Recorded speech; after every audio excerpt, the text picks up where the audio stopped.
Hello and welcome back to my channel for another Sun-Moon combination. If you're new, my name is Lorraine, and in this video I'm going to be talking about Aries Sun with Gemini Moon.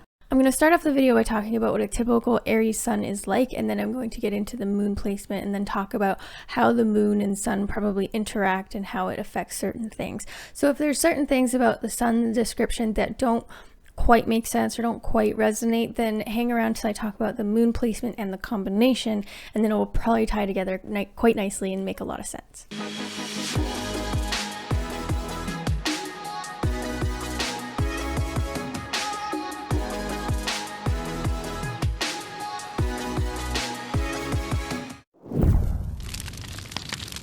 So Aries Suns are very passionate, aggressive, competitive, goal-driven, loyal, energetic, and self-confident, and fiercely independent. I know of a lot of adults that like to kind of romanticize being a kid, like, oh, to be a kid again, you know, no responsibilities, don't have to pay bills, oh, wouldn't that be nice?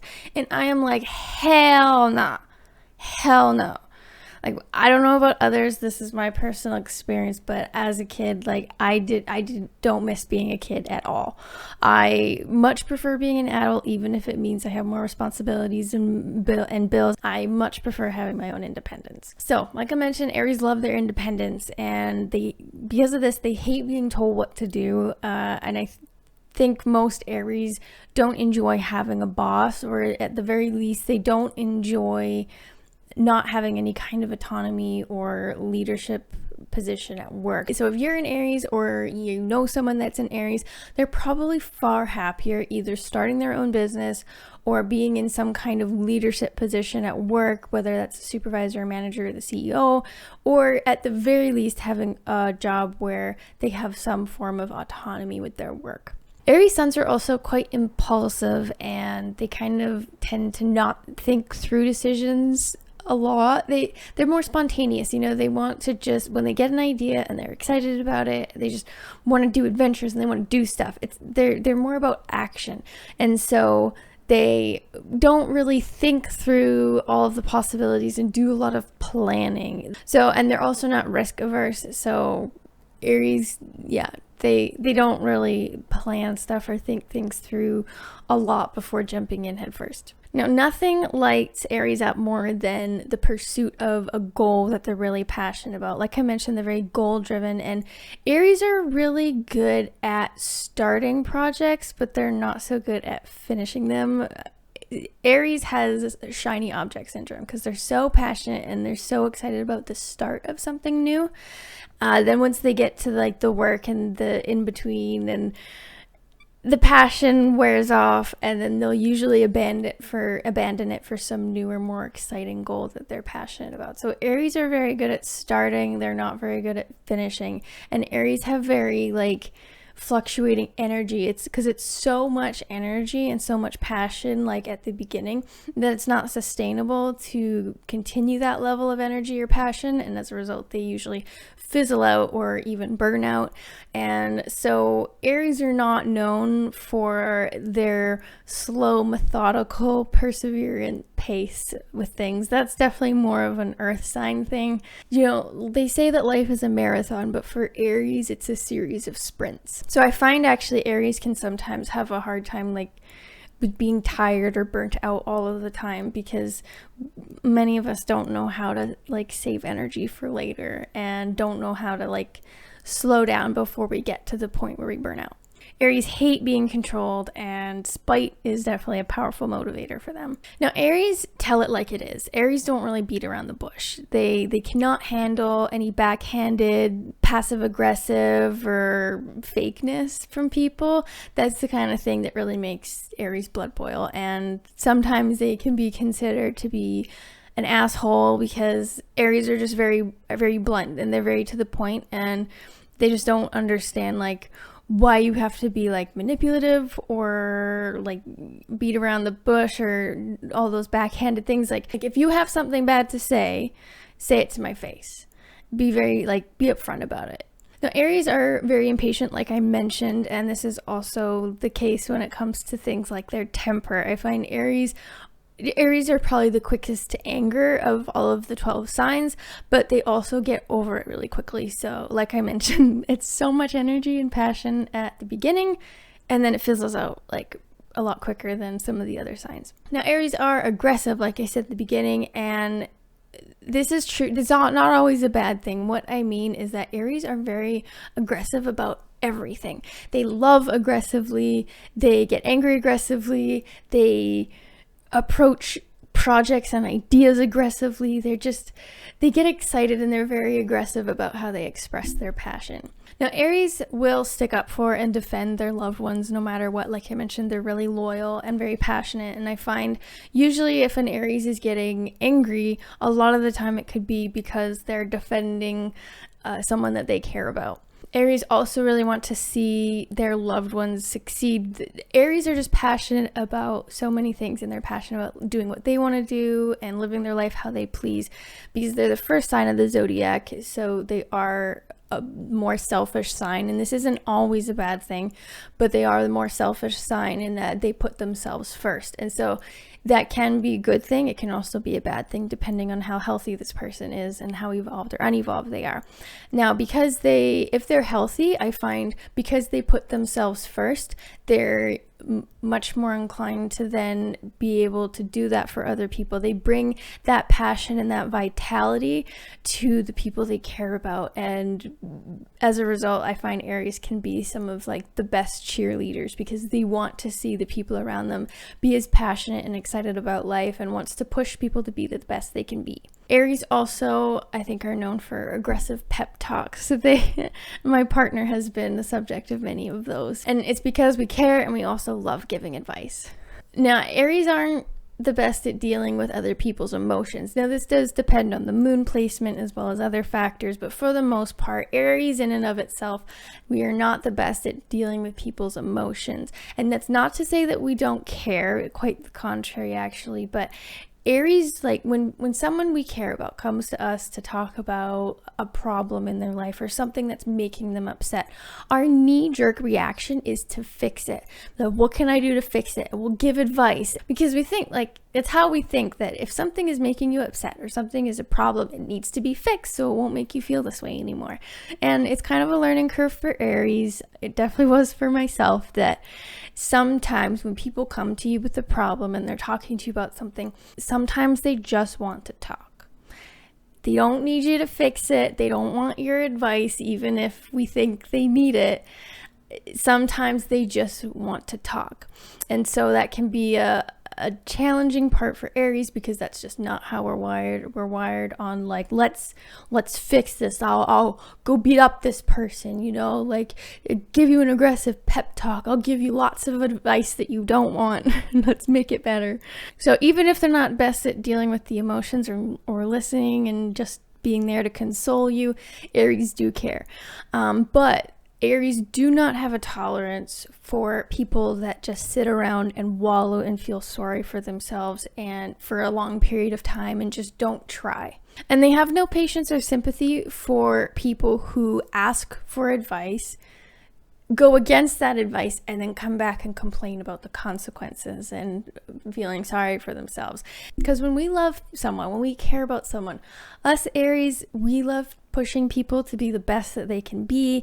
And when it feels like the people we care about aren't trying, or they're not doing their best, or they're making decisions or doing things that are against their own best interests, or they ask for advice and don't follow it, we're very honest about how we feel about it. And that's not everyone's cup of tea. Because Aries, like I mentioned, they're not the ones that want to just sit and talk about your feelings. We're more like doers, action takers, and fixers. Let's, either do something to fix it, or let's do something to not think about it and shove it down. Basically, Aries are quite to the point. They don't beat around the bush, especially with the people they care about. So even if maybe sometimes your feelings get hurt, at least Aries are very honest about where you stand with them and how they feel about you. And it's because they want the same in return. Most Aries, like I mentioned, that are healthy and, I'm going to get to the unevolved aspects of Aries because I'm very aware that they exist. But when Aries are healthy and fairly evolved, They're very straight and to the point about where you stand with them and how they feel about you, because we want the same in return. It's because Aries don't like the fake or the passive aggressive stuff that goes like talking behind each other's back and then acting like everything's fine to your face and then finding out about it, like gossip and things like that. Aries don't like being on the receiving end of that, and so they're very forthcoming with being like, hey, I'm going to talk to you directly.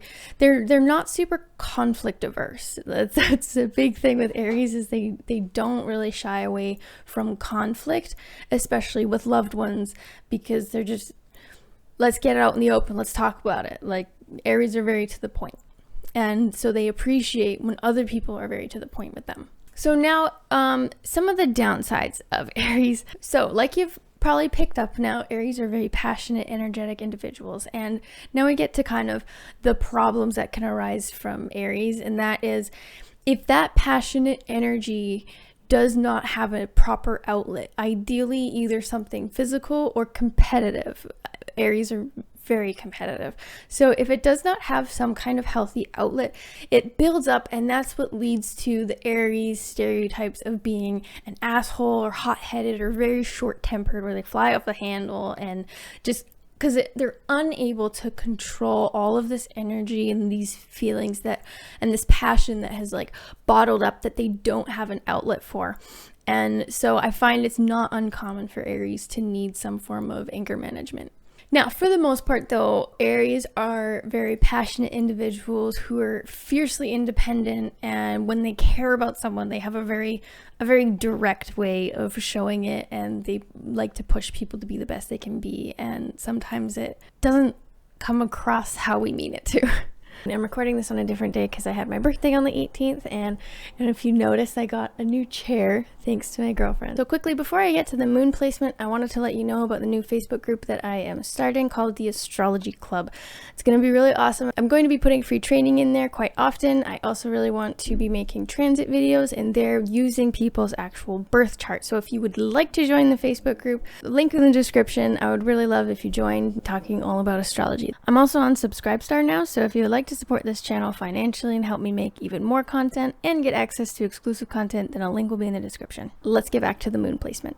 So now we get to Gemini Moon. So Gemini Moons have a very active minds. They are very easily restless, and they need constant stimulation. They really love learning all kinds of things and taking in and analyzing information, and then coming to some sort of conclusion and forming opinions. Now, how deeply rooted those opinions are depends. Usually they're not super deeply rooted, because Gemini is more concerned about all different opinions and finding all this new information, and so they don't really just stick to one like belief forever and really fight tooth and nail to defend that belief, because they're more concerned about all the ideas and all the information. So Gemini moons are very more fact over feeling oriented, so they are more emotionally stable.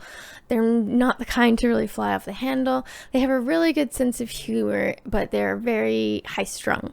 Like I mentioned, they love experiencing new things, and meeting new people is a big one. This is like the social butterfly placement, and they not only enjoy change, but they thrive on it. They actually need it, because they need that stimulation, because they have such an active mind, and they're so easily restless. So how this works as a pairing, this really increases the leadership abilities of Aries, gives them more people skills and this ability to communicate, which is really useful for Aries, because like I mentioned, Gemini Moon is more fact over feeling oriented, so this could actually really help balance out some of that passion and that temper that Aries is known for, and it can just help them be a little more objective about things and learn how to communicate with all kinds of people, especially because Gemini enjoys learning about all opinions and all kinds of information, and they're more flowy about their opinions, and so that could help them if, say, Aries is, wound up and angry because someone they care about isn't reaching their full potential, and their cheerleading and aggressive pep talk was taken the wrong way. And then the Gemini moon would probably kick in and be like, hey, so what? And then talk about like all the different kinds of opinions and all this bunch of reasons why that's not the only course of action for this person, and instead let's get along with them, and we're probably gonna have new friends tomorrow anyways. My point is, I see this really helping kind of balance out some of that temper that Aries is known for. but it will add a lot of restlessness and energy to Aries. I didn't know Aries needed more energy, but they got it with this pairing. So this would be an incredibly energetic individual. Someone who probably has a hard time sticking with one thing ever. Sticking to one project, sticking to one place, sticking to one person or one opinion. I see this being someone who wants variety all the time, needs variety, needs change. Like they don't want to, they're bored easily. And a lot of this is fueled by the Gemini Moon, but it's because this person has Aries Sun.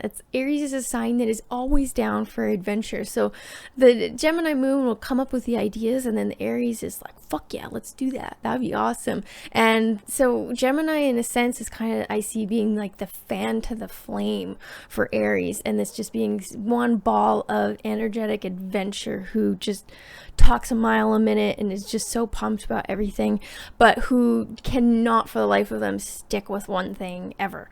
And just because they have all of these cool ideas and are like, fuck yeah, let's start it. And they start it, and then both placements get bored and are like, well, now we got another idea, let's go. So I see this being someone who is just a lot of fun, like just loves adventure, loves talking to all kinds of people, is always down for adventure and has ideas, and very charming. And just, but I do see this being someone who is very disorganized.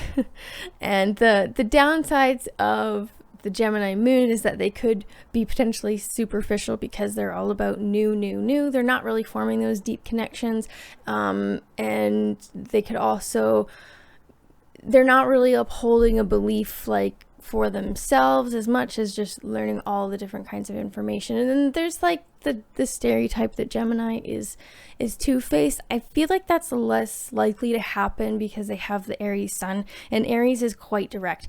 And now which one wins out, whether it's more Gemini or more Aries, really depends on a couple things. Namely, was this person born during the day or at night? If they're born during the day, they probably relate a little more to your Aries Sun. If you're born at night, you probably relate a little more to your Gemini Moon. And then it also depends on what houses these signs are in. I personally use whole sign houses. So if your Aries Sun is in, say, the 11th house and your Gemini Moon is in the 7th house, then your Gemini Moon may come up more when you're in like relationships.